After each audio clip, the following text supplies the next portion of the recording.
Welcome, everybody, to another episode of Saudade Generation Tuga. Today is a special episode, not only because we have a special guest, but because it is our first episode IRL in real life here at Saudade Generation Tuga. We'd like to welcome our good friend, a big member of the Portuguese community, a singer, a wrestling fan, and my friend for decades, Jimmy Faria. Welcome to the podcast. Hey, it's a pleasure to be here, Michael. Thanks for the invitation. No problem. I hope we're gonna have a nice. But what do you want to talk about? Yeah, like Cody Rhodes says, what do you want to talk about? So let's go. Let's jump right into this because today we have a time limit. So let's jump right into this. Jimmy, tell us a bit. You were born here in Canada. Tell us a bit. Your parents, where they're from in Portugal? They're from Ribeira Grande, San Miguel. They're well, my father just passed away in February 17. Yeah. They're both from the same place. They have they're 81 years old, and they're born in 1945. April 12, my father. April 25, my mom. So. And you? When did you come? When did you come? When you were born in 71? I'm born in the 11th January 71. 71. So you grew up in the 70s and the 80s in Montreal. How was it to be Portuguese in the 70s? Because the 80s I might know a bit. I was born in 82, but 70s I don't know. Well, I got better more in the 80s, but at the end of the 70s I was in elementary school, and we always. It was a neighborhood that was full of entertainment. I was right in the 80s. Was right in when the break dance came, and at school it was crazy. I was dancing Michael Jackson. Also, that's where it came from. Yeah, and it was a great place. We used to. The streets on Jean Mans. I used to live on 48 Jean Mans. Jean Mans, yeah. Jean Mans, Bernard, puis Van Horn. Those streets, bro, they were so wide. We could play hockey on side to side or on the long length, the way we wanted, and it was amazing. I had a good childhood. I mean, but was there a lot of Portuguese people living on your street or in that hood? Sing. We used to call him. We still call him Swinger. Yes. You know, his father they used to live there. The sister used to live upstairs. We knew that family. We were good friends. They used to come to our house. But I used to go to their houses. You know? And it used to be. You used to have Italians on that street, Greeks. Senegal, right on the corner, and my cousin really was so bad with these Jewish people. But that's it. But there wasn't a lot of at that age when you were a child. There wasn't a lot of Portuguese activities cultural wise. No. We everybody had just arrived from immigration. They were working, trying to make a living. You know. That's it. And on Sundays. Our parents, hey, vamos fazer uma visita à casa de fulano tal and this and that. And that used to be this, you know. That was your connection with the Portuguese. Yes. Fazer uma visita. Yes, and the Espírito Santo started early those years because especially in Laval when they started Agregar Funds, it's not like today, throwing a party to Agregar Funds. Yes. They used to get together, go to people's house with a bandeja. Era o peditório. Yeah. And they used to sing that famous song from o Espírito Santo, you know? O Senhor Espírito Santo está passando por aqui. Yeah, something like that. And Pombinha. Yes. That's a melody. Yeah. And they used to come all dressed in red with a bandeja. And as soon as they come to my house, my father used to bring the wine. Já não posso ficar aqui, já não tenho que ir para outras casas. Tenho outras casas a fazer. So my father goes, hey, he used to come up to me and goes, hey, queres vir, papá? A gente vamos lá. A gente vamos fazer. Hey, we used to come home at 4 o'clock in the morning, bro. It's crazy. But that's how they used to agregar fundos. It used to be uma belíssima coisa because people used to welcome to your houses, you know? Yeah. It used to be fun, man, you know? It's true. Já não é a mesma coisa, what do you want to do? Times Yeah, change, yeah. yeah? There's still a little bit of that tradition that I still see, like Filarmonica de Montreal. They have uma dominga every year, no Espírito Santo, and I think some people can correct me in the comment section if I'm wrong, but I think they're the only ones that still go bring as pensões door to door. Yes. Because a lot of people have them come and pick up as pensões, but Filarmonica, they have two teams, they make two teams, and they go bring it, they play music to the person, and I find that beautiful. I find that amazing. It's good that Filarmonica de Montreal, they keep Those traditions, yeah. It shouldn't go away, bro. No. Because now, for me, it's a business. Yes. I don't see it no more like a paixão do Espírito Santo. You know what I mean? I don't see it. It's all business. It's all bling bling. Yes. It's sad, but it's true. You know It goes a bit with the evolution of the time here, and I think we have to go back to its roots sometimes. And when we speak about, especially the religious aspect of the feast, Exactly. Go back to the basics, because I think that's important. But now, since you mentioned the Filarmonica de Montreal, I think it's fair to say that was maybe your first cultural link to the community. Oh, bro, me, I was a pain in the ass when my father was. Always telling him, "Hey, pai, quero ir tocar música," you know. But at that time, we didn't know how the procedure was. Me and my cousin de rue, I decided first. I was telling him, my father, "Hey, I want the Philharmonic," and he was always busy. He had his own business too. But once I got in, and he said, "Oh, te padrinho na canor. He's gonna teach you o solfege." You let it to padrinho já? Yeah, já era meu padrinho. Desde o nascimento, you know? For baptism, yeah. Baptism, yeah. And Ele that's vai it. te ensinar. Yeah, and he came a couple times, bro. It was boring. Solfege, bro. O Freitas Gazul, no? I said, no, man. At school, in high school, it's not like that. They give you the instrument right away. I was so discouraged, bro. I was discouraged. So I said, I think I'm going to tell them I want to play music no more. And he comes down on a Saturday. Comes down the stairs. He goes, "Okay, estás pronto?" Yeah, padrinho. Yeah, já não quero tocar música. Já não quero saber mais disso. And how old were you at the time? I was about 10, 11, 12 years old. 12 years old. So he leaves. He goes upstairs. He goes to talk with my father. My father comes downstairs. He goes, "Hey, come agora. Estava sempre atrás de mim para ir tocar música. Agora tens a oportunidade, já não queres. Agora vais e sem querer." So he comes back down again. But the TV was on still. So he sits down next to me. He goes, I know how it is, but you see that guy on TV, that singer? Well, it's going to be you in a couple of years. Wow. I had tears on my eyes when he told me that. Yeah.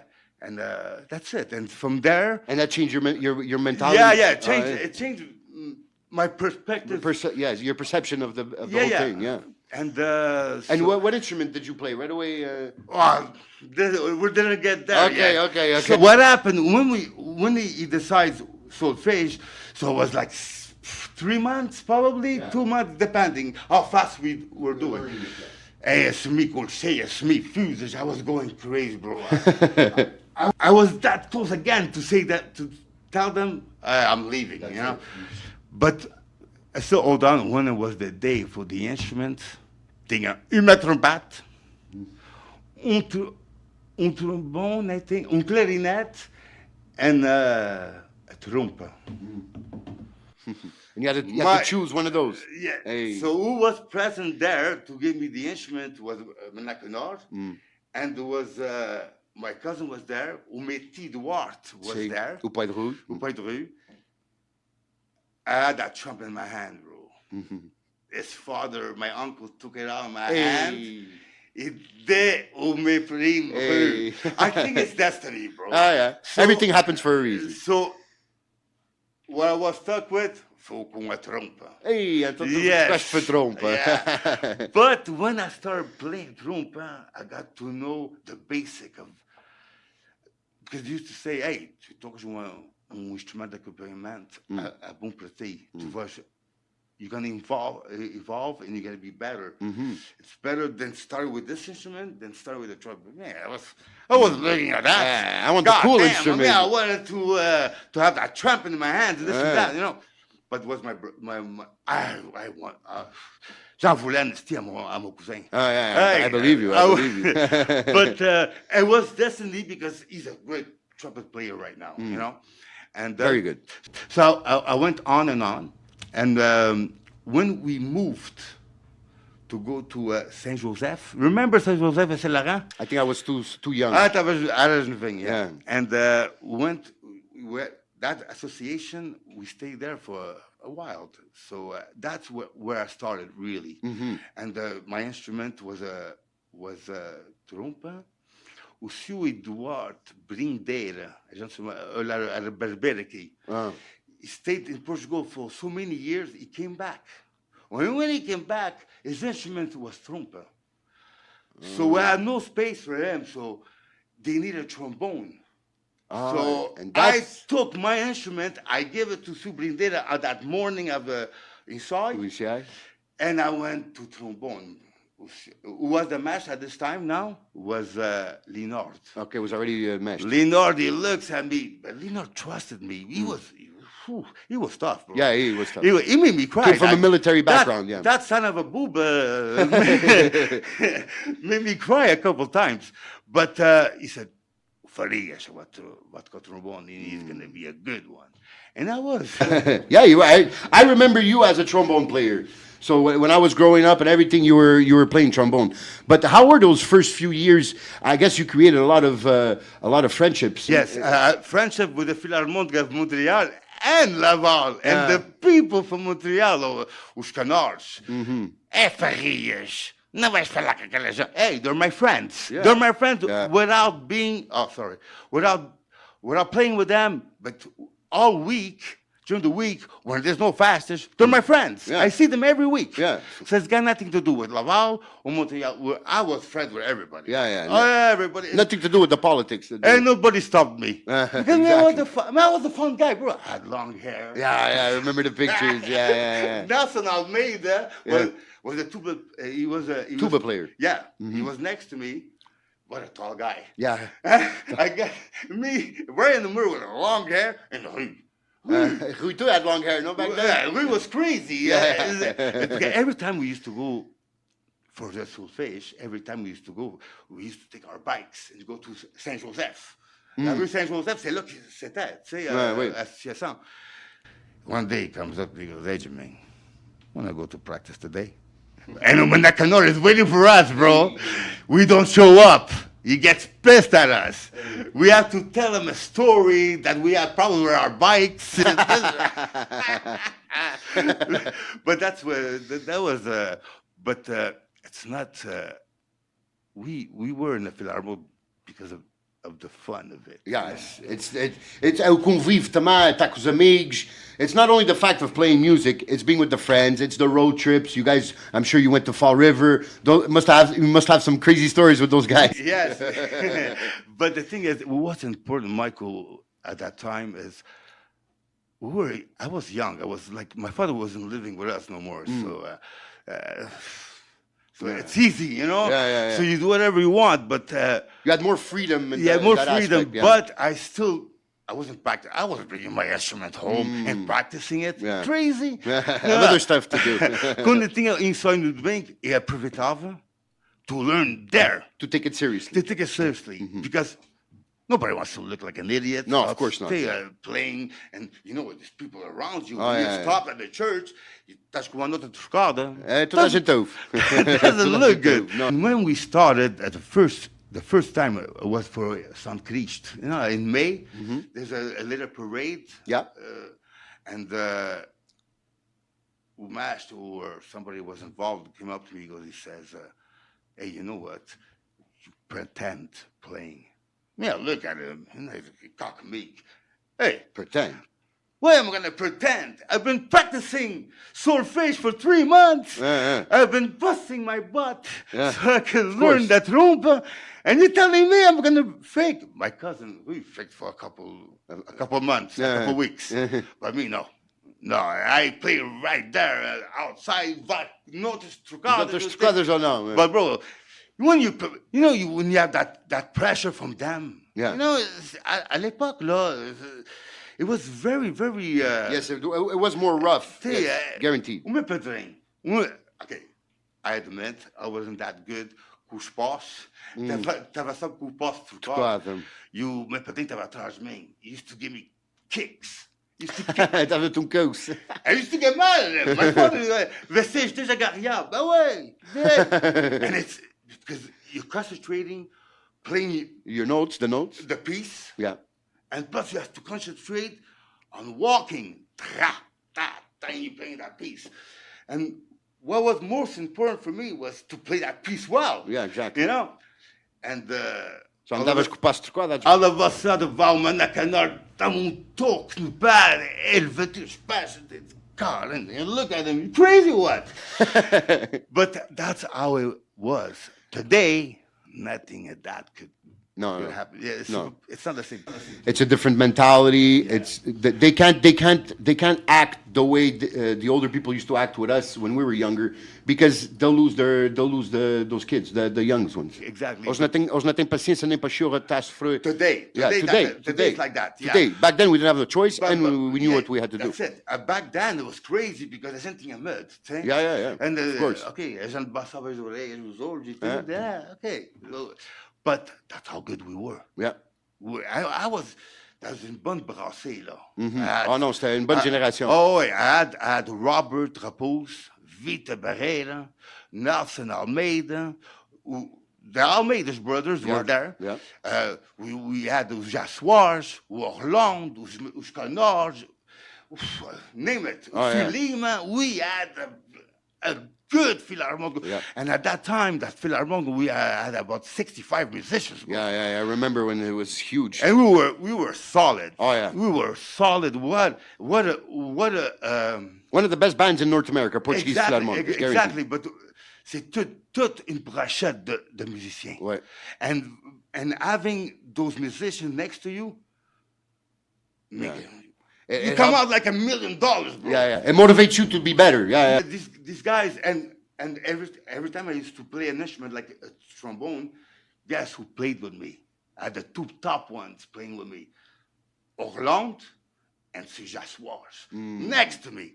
Bro, I had no choice to become a good trombone player. Those grandes músicos. Yes, and if I didn't have them, I don't think I would be that good today. Because I wasn't that motivated, bro. Me, I was a party guy. Yes. I used to go in clubs. I used to go in clubs, and then waiting me at noon. What was it, 11 o'clock? I think was at that time. And I used to get at Michelangelo. Remember, we used to have that place there too. Yes. And I used to get there at 1 o'clock too, before we take a little break. Hey, for the years, I still want to say we're always late. It was always me. Or who? We always were the last ones, even to go to the States. We were the last ones too. Always, but we were always there though. We were late, we were there. But it was funny when we took to go to the States. I was about a bit older now, 18, 19 years old, and good age to start having fun. So we had to cross the border. They stopped us. They stopped me.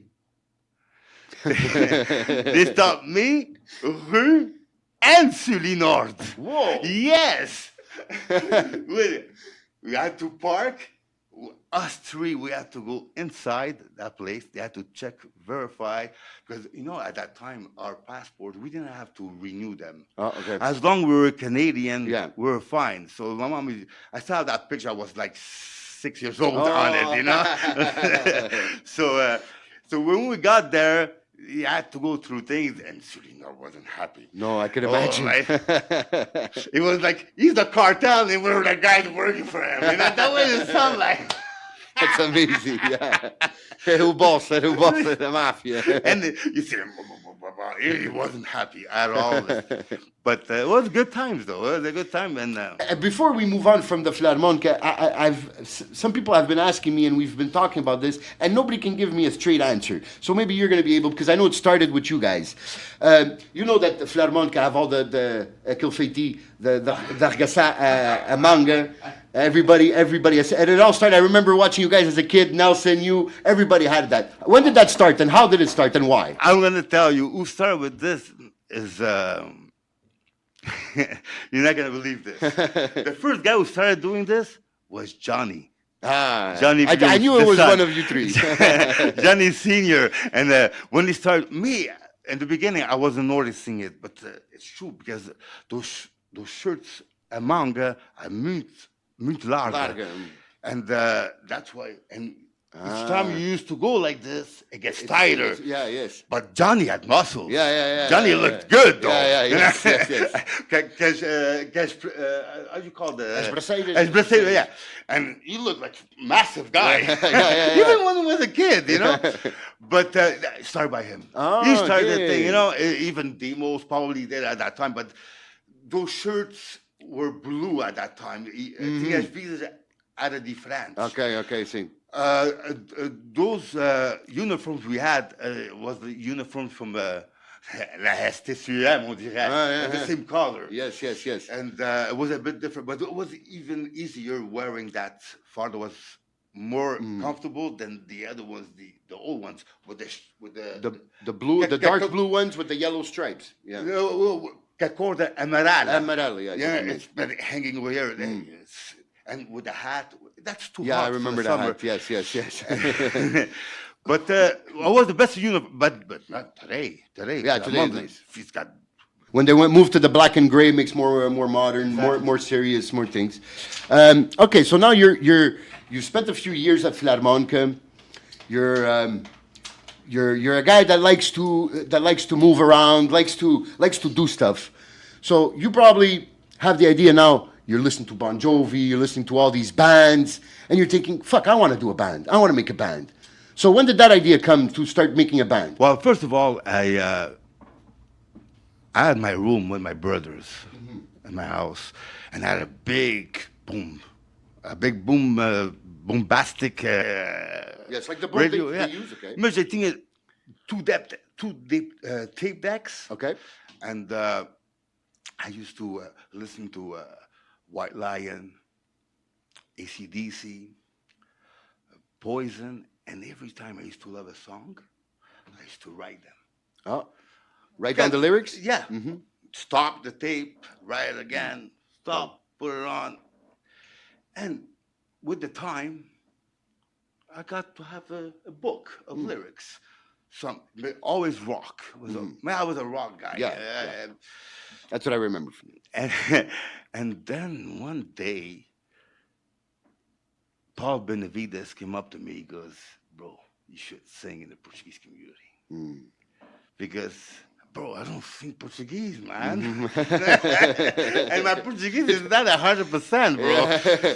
That's a problem, a little problem if you want to sing in the community. And it was pressure for me, But one day, Filarmonicas organized a Halloween party on Saint-Viator. You know that church there? Yes. So we went to that Halloween party. And Victor, I was getting close with Victor. I was getting more friendly with him, We used to be friends at Filarmonicas, but we see each other out of the Filarmonicas more often, And then I said, "Hey, Victor, should throw a band, bro." But I didn't know it was coming. But it didn't start like that. I went to Larnac. Yes, I remember Larnac. You remember Larnac? Yep. I was going to that club every time. On Fridays, I used to go with Rue or any friend. To situate everybody, Larnac, later on, it became Millennium. So VO and exactly. close to Jean Talon. And we used to go with our cars. Mas já não queria gastar dinheiro, boy. So we used to buy a case of 24. Drinking in the parking lot. Yeah. I wasn't much of a drinker, but I was accompagné tout le monde, Started drinking, and we get into the club. I see Victor for the first time. Victor, what the hell? They're from Laval, bro. Yeah. So we're having fun, and I was talking with Robert, and I was saying, "Hey, I would like to form a band, but I need a good keyboard player. He comes up to me, and I had no idea, bro. He comes up to me, he says, ask Victor. Victor, he plays keyboards. You didn't even know. I'm like, get the hell out of here. Are you serious? He goes, yeah. So at that Halloween party, when we got there, I asked him, I go, hey, do you shoot the keyboard, bro? He goes, yeah. I go, okay, so let's try to do something. We started doing this at the Filarmonicas. So we were three. It was me. We tried to call each other Nova Geração. Yeah, I remember Nova Geração. I remember. So we weren't there yet. So I asked Rue to be our drummer. And at that time, I was knew Luis was the president, Luis Maldorado. Sing. Remember? Sing again. Yeah. Remember Yeah. Derek's father? Yes.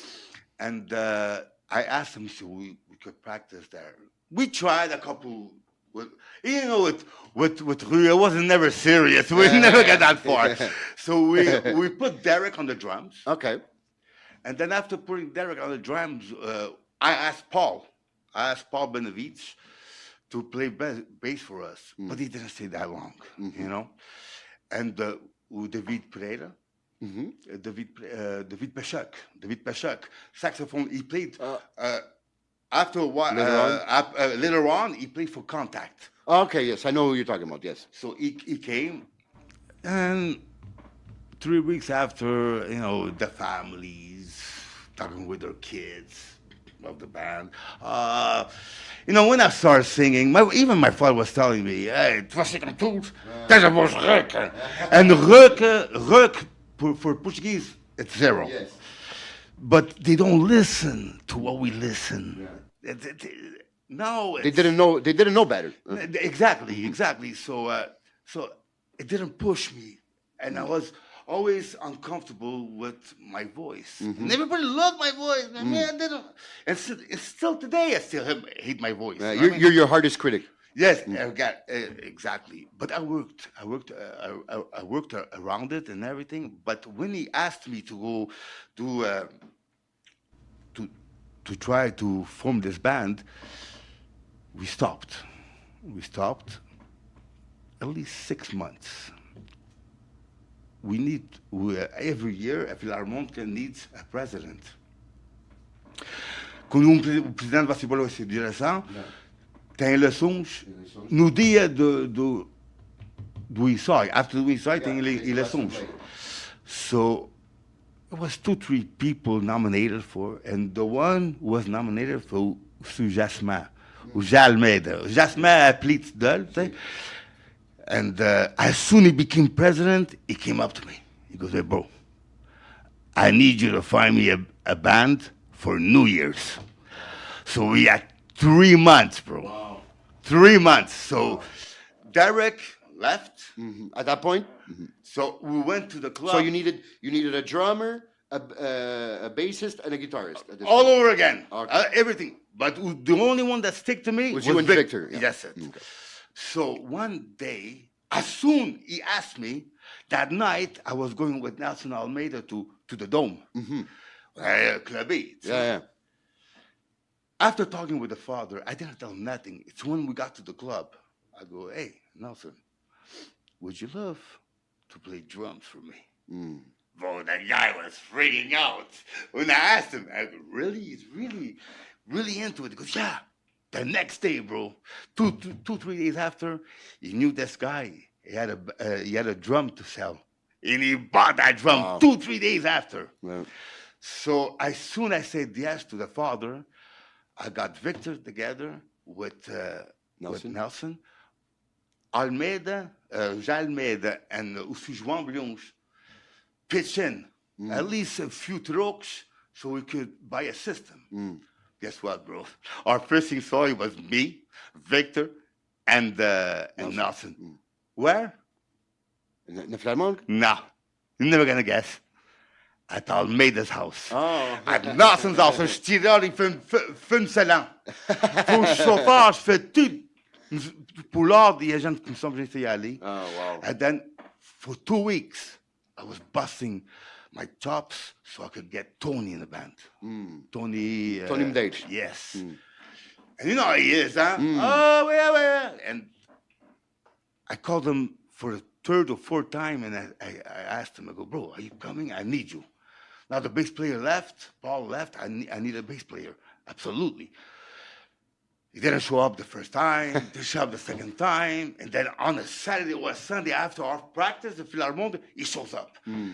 I wanted to hug him and kiss him. He's a good musician, bro. Yes, very good musician. And we start as soon this guy came, because we already had Milton, we already had David Gomes, you know, and it was fun. Yeah, it was fun having him. Good in friend the of band. mine, David. And as soon we had the band formed, as soon Tony came, he complete. You felt it. You yes, felt it. he complete the whole thing, and I started singing even better when you came along. And that's it. They started from there, and then we're practicing until that New Year's, and that New Year's was a success. Where was it? At the Filarmonicas? At the Filarmonicas, and it was great. I loved it so much. It was, and then everything started from there. And then this was Nova Geração.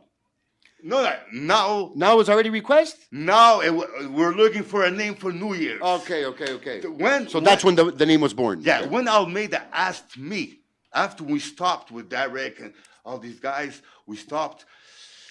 Nothing another professor. When he became president, he wanted to do something new. And he knew I was trying to put a band together. And he motivated me, thanks to him. Props to Snow Almeida. There's no sense. Desde tanto seu. Yeah, and he's the one who created the request on phone. Wow. Because he needed the band. Because I remember you seeing you guys for the first time, and correct me if I'm wrong here, but it was at Ida's, which is Victor's wife, became Victor's wife, Ida's 16th birthday na sala pequeninha, no Xalaga. That was Nova Geração. That was still Nova Geração. I knew it was not. Okay. That was Nova Geração. I remember it being still Nova Geração, yeah. Tony wasn't even part of it. Tony wasn't even part of it, okay. Tony was at the party, though. Yes. But he wasn't part of it. Okay. But after that, we took a break. Okay. We stopped. That your break you were talking about, okay. Yeah. And then that's when he became president, and he asked me to go to find a band. We're in the process. I got Nelson. We got Tony. We got David. But Victor went to get Milton. He was the weakest link. But today, this guy rocks. This guy is better than any one of us. Yeah, I remember that he was still in the learning phase back when he was there. Yeah. But he didn't have the confidence. He needed somebody like me, somebody like Tony to push him. Yes, and then one day, I went up to Tony and I said, "Hey, Tony, we need to help Milton. We need to help him, you know, and we have to go with the song." And he comes up, crazy. It's all licks and solos of guitars. Yes, he's gonna be able to do it, and I'm telling you, but I need you. I don't play guitar, but I'll be there singing it to him. But if you're playing guitar with him, you're gonna help him involved. And I'm damn proud of this kid today. Yeah. I'm telling you, I'm really proud of him. Grande guitarrista hoje. Yeah. Today you can't even touch him no more. This guy is untouchable. He's good. Yeah, he's very good. And his the work he put into it. Yeah. Because he had the heart. Yeah. David wasn't there all the time. We had to count on him. And he had that pressure. Yeah. And he used to look at me with those eyes and go, "Bro, you're gonna kill me here." Yeah, but I think it helped him towards his evolution, and I'm convinced of that. And he formed a band with Brian, exactly. If he would, yes. If he would have been stuck in that shyness or in that lack of confidence, then it would have convinced him. But you and Tony pushing for him, and then him seeing that, hey, I could do this. That got him to, and the work, obviously, because everything you do in life, you got to work at it. Vontade, bro, eu tinha o equipamento, tudo precisão, que eu tinha precisão para a guitarra, like the pedal, he had everything was stock, he had everything good quality. And, but David we needed him to help him. But David never showed up. David he was young too. Yes. I was always one of the. I was trying to get that band together and always keep them unique. Yeah. I used to even today. Tony mocks me with that. I used to tell him, "You guys are my brothers. for life. You are my brothers. And I know you believe it. And I know Yes, you. Hey, this guy's a bullshitter. No, you guys are my family. You were my. Hey, my father, my mom just divorced my father. I was trying to get away. I was taking care of my brothers, my sister. I was fed up with it. Those guys were your brothers for many years. Yeah, of course. Many times a week, spend my weekends, family. road trips, Yes, everything. And it came to a certain point. We got so damn. I don't know what you think, Michael. You see at the outside, but I was in the inside. It was kind of hard for me to see how popular we were. Okay, but no, I couldn't tell you what the weekends was. Saturday, Sunday, Saturday, Sunday. Or could it be Friday, Saturday, Sunday? The guys wanted to kill me. Signing those contracts every weekend. But that's what I wanted. Yeah, of course. You guys are a band. It's to play. No, that's what it is. And I could tell you, I can confirm this, that at its peak, not only was Request the best band in the Portuguese community, and in my personal opinion, the best band to ever have played in Montreal Portuguese community, but these guys were everywhere. Like Jimmy just said, they were everywhere. Every single festa was Request, whether it was in Gatineau, which back then we used to call a hall, everywhere they used to be. And us, we used to always try to follow them wherever they were. Yeah, it's true. You guys used to hang out with us, huh? Always. And I have a story that I'm going to tell. But first, I want to touch on this point because I believe it's important for people to understand this. I was told a few months ago that the amount of hours that you used to spend in making mixes, remember, because Request was known for the mixes, the Madeira mix, that. And I was told by somebody that knows, a good source, that you used to spend hours and hours doing these mixes. Talk about that. Yeah, well, what I used to do, like I'm telling you, like I did a couple of years back, I used to write, and I started this mix by myself, and then I was pitching those songs to the guys. And that's how, like the rock bits. Dun, dun, dun, dun, dun, dun, dun, dun. So we start with that mix. We start with the disco mix. Remember? Oh, darling. Yes. And was one day we were practicing 3 days a week. Even Mike from VIP. VIP, yes. Mike Pereira. He used to tell us, you guys are crazy. Practicing, no, we have to be the top band. Wow. I wanted us That's to the be mentality. I want us to be the top band. It was crazy because all those crazy bands from the Portuguese community, they used to come and see us play. Yeah. And some of us. And that's something to be proud of. Yeah, but we used to get nervous. Yeah. But not me, bro. I used to push these guys. I go, hey, don't let these guys intimidate you. They come here to intimidate us. Wow. To see if we're gonna make a mistake. It's okay if we make a mistake, but if we keep on rocking, that's what's making important. those girls dance, because the parents used to bring those girls, you know, and we used to be popular because we used to be cute. Yeah, of course. We were young. We just Young, weren't cool. They were the cool kids. we weren't that great musician at first, but by practicing 3 days a week, Putting the work in. we were getting that good. Hey, bro, I never sang "Power of Love" in my life, and I did, and I accomplished it. And I had Nelson on the drums. He goes, "Let's do it again, Jimmy. Let's do it again. You got it. You got this. You got this." And we're pushing each other. That's how family we were. Yeah. I miss these guys. I think I'm gonna call them back again.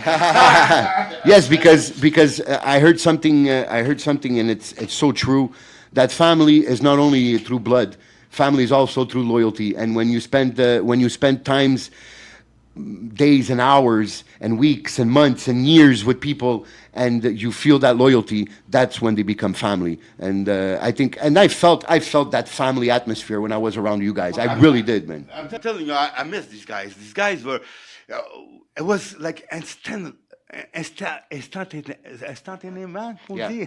Instantly. Instantly, we used to get together, and Victor plays a melody. We all follow him. All I had to do is look for the lyrics. Not even. Sometimes I used to know the lyrics by heart. We used to pick up at least 6 or 3 songs A practice. Yeah. Sometimes 10. And that's how it was. I remember going to some of your practices, and you were like, "Okay, guys, here's the new music that we have for today. So let's go. And Batias, Nakil, until you guys made it sound perfect. Well, not Exactly. perfect, because nothing's perfect, but good. I was like a Filarmonicas, like in Norris to say. Yeah. Você já sai daqui até que essa pata tá direita. Exatamente. And it used to be like that. And You think, sorry to cut you off, but do you think that was an influence for you in the way you treated this? hey, Leonard, he was a tough bastard. I'm sorry. I have a lot of respect. But he made me who I am today. Yes. I thank him 100%, and every time he sees me, he respects me. Wow. Farias, that's bom. Yeah. We're Faria. Yeah. Not Farias. Farias, yeah. But police, Yeah, they call us Farias. Farias. But it's okay. It's Farias. It's okay. You called my dad Fatma, so it's okay. But I wanna thank these people for me who I am. Because you learn with these people. Of course. And having the experience, having this, I never thought, bro. If I watched this today, I would say I don't believe I was in this band. You're sometimes overwhelmed by all this. That I was part of this. Wow, I was part of this great thing. And it's it's such an amazing feeling just to tell you this, so I can imagine how it feels to be the one that was part of this. But it was funny because you guys believed in us. Oh yeah. Jazing was on top of the stage for us. You guys were on top of the stage with Brian and singing with me. What was that song? La la la la la la la la la la la la la la. All of us on stage with our lady. Da, da, da, da. That was. We felt like $1 million on that stage with you guys.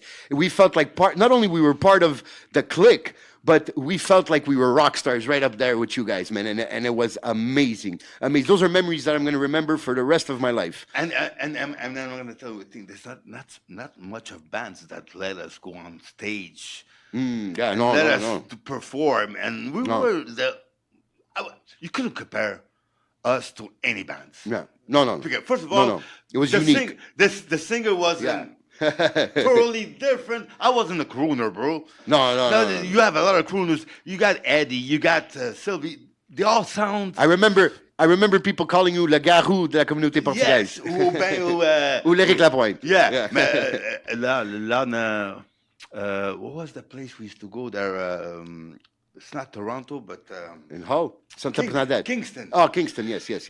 Eric Lapointe. Eric He used to come here, Eric Lapointe. That's Hey, a my gosh, he sounds like Eric Lapointe, That's a beau. But you guys people have to understand that these guys were young. They're all in their early 20s at this time, right?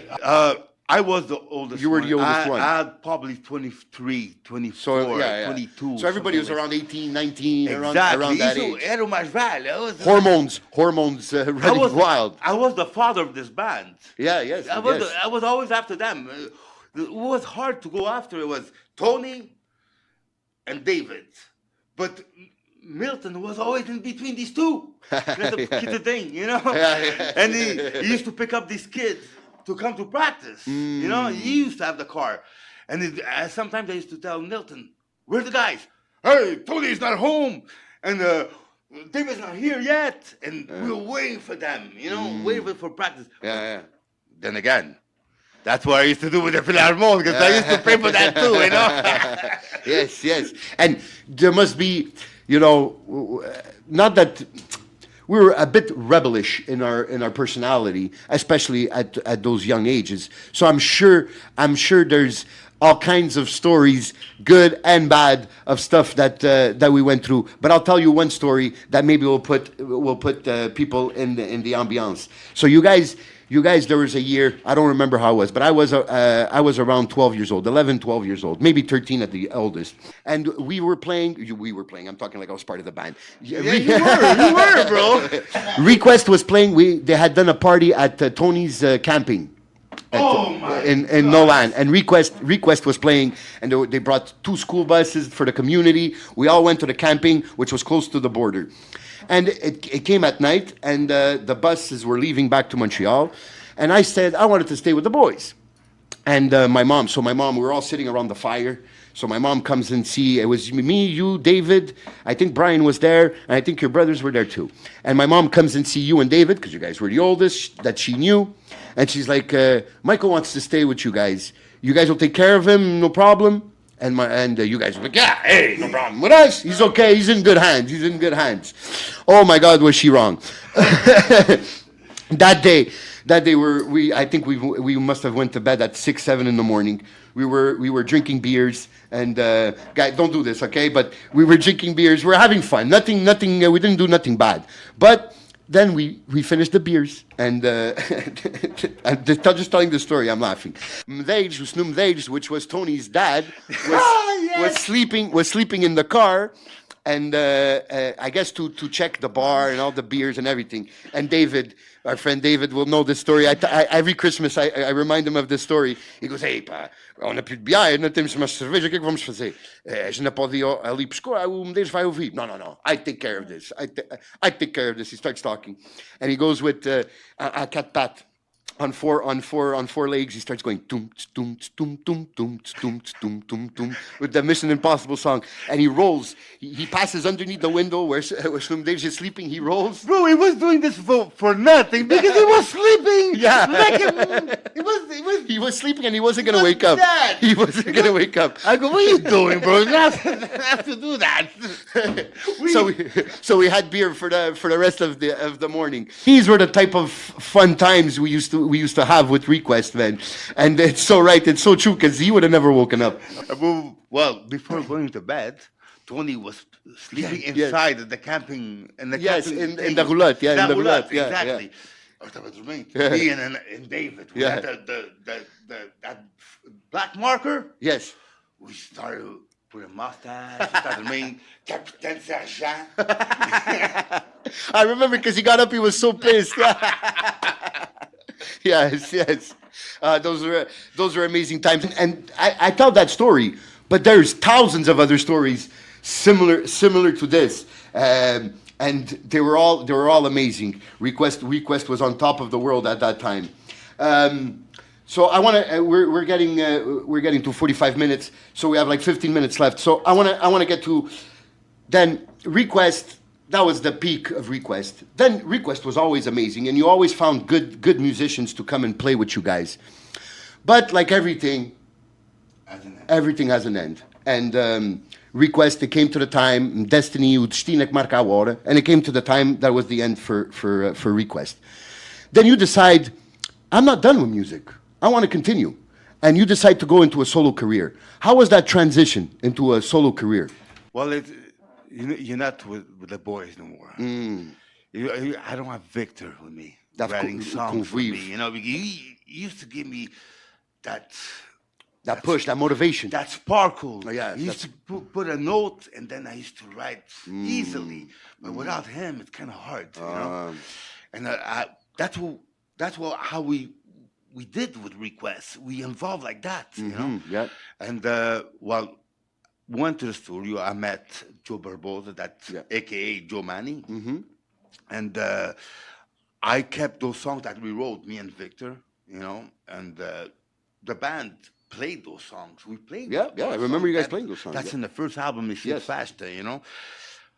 Well, it was another good run. I had a good run with Request, and I had a great run with myself too. With a solo career. Yes, and I remember that first launch. I was there at the first launch, the Tempête, the Winter Storm, and that first album launch. Everything was good. At 6 o'clock, we come in. There's no snow. There's nothing. People coming in at 7 or 8 o'clock. Yeah. And when we left, it was 1 o'clock in the morning, 2 o'clock in the morning. It was snowing like crazy. Yeah. We had to leave that place with our equipment, with the drums, like up holding in the air like this. Yeah. And nothing said, hey, my drums, don't worry about it. I'm going to bring it. And because to put people into context here, it was the first time that you got the old band back together. Well, no, not exactly. I got Nelson. Well, yes, I got Nelson. We Joe Manny. I asked him if he could play keyboard. I got my brother Nelson play the trumpet. Yeah. I had this guy Vincent that used to work with me at Bière Mance. Okay. And he was a guitarist, and he came to replace the one that plays in my album. That was Rebello's cousin. Rebello's cousin. Yeah. Now I forgot his name. Having a blank. Yes. But Milton's cousin. Yeah. Okay. And Okay. he's the one playing all the songs in my album Mm. because he was working with Joe Manny for his own album. Okay. When I came in, he was working in his album. Mm. And when we worked when he worked on his album, he asked him if he could play on my album For the album, yeah. and he's doing so. That's why I think I'm more pretty. We never had a solo. We never like finish it. But in studio, I did finish it with that guitarist, you know. Mm-hmm. And it was amazing. And even today, when I did my second album, he plays on my second album too. Okay. You know? And he was amazing, that guy. And so he couldn't make it. So I asked Vincent, and I asked Walter, the bass player from our friend's Contact. Yes, yes. And he came and helped us doing it. It was a great night. I remember. And as soon we left, I mean, as soon we finished that show, we practiced for 3 months. Wow. Okay. I had to put these guys together at the last minute because I spoke with my uncle. My uncle, il disait, hey, mais Rajmon, on va sort là, t'as la cut. And he goes, wait, I'll let you know. But him, whatever he gets, that's the date. Yeah. That's the date, you know. Yeah. He goes, what about in 2 months from here or a month from here? I go, hey, I don't have that time. Yeah. So I think we had 3 months from the date, you know. So I asked the permission to build Anjou because I was there at that time. And we practiced every time we needed to practice for that show. It came out great. We had to practice 11 songs. It must have been nostalgic for you to be on stage back with a band behind you. Nelson was having fun. Yeah, yeah. Because, you know, since request, He hadn't Nelson played. hadn't played for it. And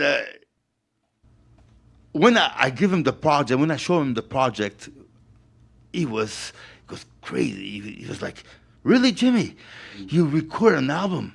Yeah, I didn't want to say that to nobody. I didn't know what was going to happen before. Well, the upcoming of that. Teu quarto diante dos bois. Exactly. So when everything was ready, I called him. He came to Ville d'Anjou, and I showed him all the songs that was working on it. He goes, but I need you to play on it. He couldn't play on it because it was already done. It was, you know? But he could practice it and doing so he could play live. Yeah. It was the way it was recorded. But the second album, he's the one who plays in it. And the album. And the recording. Yeah, yeah, in the recording. And so I got him that day. But that day when we got to go play after the end of the night, this guy has a beautiful car. I think he had a BMW. I think I remember it being like that, yeah. O snow caí naquele dia, hein? Guess what? He had snow fell on top of when you tempo. Yes. So l'abri tempo. It got heavier. And it fell on top of his car. Yeah, so Milton had to give him a call. He goes, oh, what do you want to do? We'll deal with that later, you know. But it was like 3 o'clock in the morning. We got home at 3, 4 o'clock. But me had to go back to the hall to go clean the hall with my uncle and all these guys. I got home at around 7 o'clock in the morning. It was a hell of a show. Yeah. Everybody got, but even with that Tempesta, I had 250 people that night. Oh yes, it's crazy. Oh yes, it was the night was a success. There was people. I just had come back from Portugal. I was there with my dad and my mom, and we had a great time. There's still a picture of me and my dad, both of us, bem mais para lá que para cá. And every time I see it passes by as a memory, I remember that day, and it brings me back very good memories. And it's a shame because I had a few other things to talk about. We're gonna have to do a part 2 when I come back from when I come back from Portugal, because I would like to talk about your solo career. How was that? How was it to be on stage without having a band behind you? It's more of a lonely experience. And also I want to touch about the Portuguese community. I have some things I want to ask you about. So, and also in bands, and like why, that I touched with Brian also a bit, of maybe your opinion on why there's no more bands in the Portuguese community. And keep that in mind, or think about it for the next few weeks, and we'll come back and do part 2, guaranteed. And I hope you guys enjoyed this. Thank you, Jimmy, a lot for taking time out of your busy schedule. It's an honor, and I'm really appreciate you guys appreciating what was in the past. And I'm here to continue. It doesn't matter. Yes, that's it. And it's very important that we show the next generations what we used to do for our culture and what we continue to do for our culture. So thanks everybody again for listening and watching Saudade Generation Tuga podcast. I'll see you next week. And until then, viva a gente, viva a nossa cultura e até já.